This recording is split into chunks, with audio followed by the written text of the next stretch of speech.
dans notre société, et encore moins au sein d'une organisation syndicale qui se bat pour la défense des droits des travailleurs. Depuis plusieurs mois, nous constatons un déferlement de pression, de menaces et d'engagement de procédures disciplinaires sur les militants syndicaux de la CGT. Cette pression s'exerce alors que les salariés luttent au quotidien pour la défense de leurs droits et pour leurs revendications en termes de salaire, de conditions de travail et de vie. Aujourd'hui, ces deux élus CGT du CSE que vous attaquez, Madame la direction de Duacom,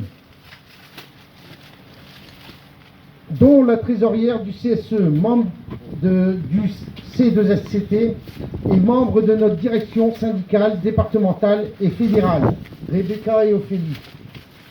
Ces pressions s'exercent alors que les salariés luttent au quotidien pour la défense de leurs droits,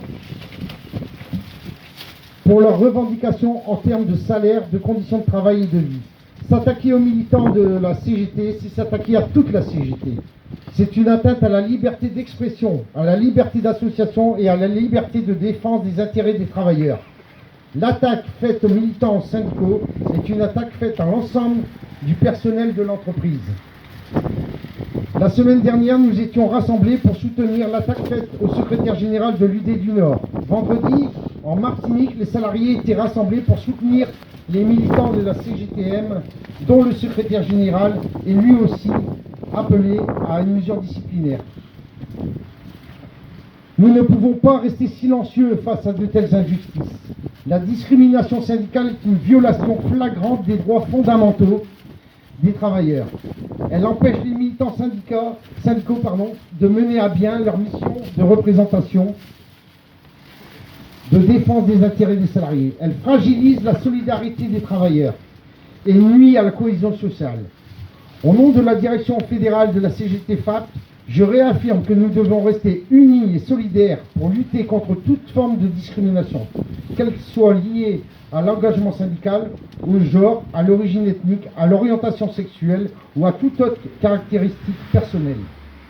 Nous devons défendre nos valeurs de justice, d'égalité, de solidarité et nous opposer fermement à toute forme de stigmatisation ou de marginalisation.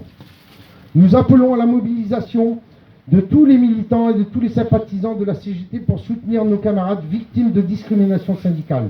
Et nous exigeons que des mesures concrètes soient prises pour mettre fin à ces pratiques inacceptables et pour garantir le respect des droits fondamentaux de tous les travailleurs, quel que soit leur engagement syndical. Merci.